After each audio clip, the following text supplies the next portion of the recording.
Meu posicionamento hoje é apenas a favor da ciência, para a gente ter cuidado com as nossas escolhas. A gente sabe que muitas medicações são aplicadas antes da confirmação científica adequada, mas isso não é o ideal. Muitas questões envolvem o uso de uma droga. Aqui no Brasil, mais ainda, né? Porque tudo vira uma questão política e acaba segregando, infelizmente. Eu, enquanto professor na área da saúde e médico, eu não me sinto à vontade de opinar incisivamente sobre a mecânica de motores de automóveis ou de helicópteros, porque eu não estudei para isso, né? Eu não estudei 6, 10 anos ou minha vida inteira para isso. E hoje a gente tem muitos doutores no assunto da cloroquina e isso para mim não é muito adequado. É claro que a gente pode opinar, mas a discussão que deveria pertencer à ciência, de embasamento em evidência de pesquisa, está muito politizada. Isso, de novo, é apenas o que eu acho, tá? É uma pressão da mídia e de uma enorme quantidade de pessoas para usar ou não usar uma medicação que não mostrou eficácia alguma até agora é o que está acontecendo. Eu sei que é angustiante o que a gente está vivendo, mas precisamos deixar as discussões científicas e os apelos para um corpo técnico enorme que existe no Brasil e no mundo. Essa é apenas a minha opinião.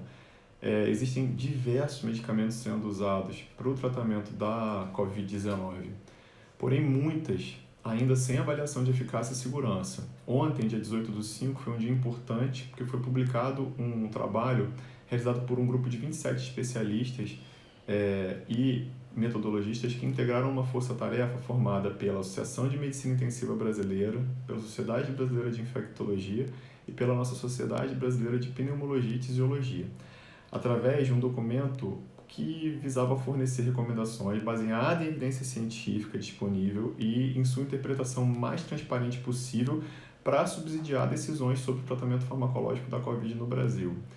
Foram realizadas revisões sistemáticas, né, rápidas, atualizadas até o dia 28 de abril, e a qualidade das evidências e a elaboração das recomendações seguiram um protocolo que a gente chama GRADE. Foram geradas 11 recomendações embasadas em evidência de nível baixo ou muito baixo. E não existe indicação do uso de rotina da hidroxicloroquina e cloroquina, né, azitromicina, lopinavir ou ritonavir, ou corticosteroides, ou mesmo tocilizumab no tratamento da Covid-19. Quanto à heparina em doses profiláticas no paciente hospitalizado, ela pode ser usada, mas não deve ser realizada anticoagulação na ausência de uma indicação clínica específica, né, mais orientada. Antibióticos ou oseltamivir devem ser considerados somente em pacientes com suspeita de co-infecção bacteriana ou de influenza, claro, para o antiviral. E a conclusão foi que até o momento não existem intervenções farmacológicas com efetividade e com segurança comprovada que justifiquem o seu uso de rotina no tratamento da Covid-19, devendo então os pacientes serem tratados preferencialmente nos contextos de pesquisa clínica, né? Essas recomendações, elas é claro que ainda estão na busca de captura para novas evidências, mas do ponto de vista científico, então, resumidamente, seria não usar a hidroxicloroquina ou a cloroquina de rotina no tratamento da Covid-19 e nem em combinação hidroxicloroquina ou cloroquina com a azitromicina, porque é uma recomendação fraca com nível de evidência muito baixo. Não utilizar o Caletra, o lopinavir, que é e o ritonavir de rotina no tratamento, porque também é uma recomendação fraca com nível de evidência baixo. Também se sugere nesse documento não utilizar corticosteroides de rotina em pacientes com a COVID, porque também é recomendação fraca com nível de evidência muito baixo.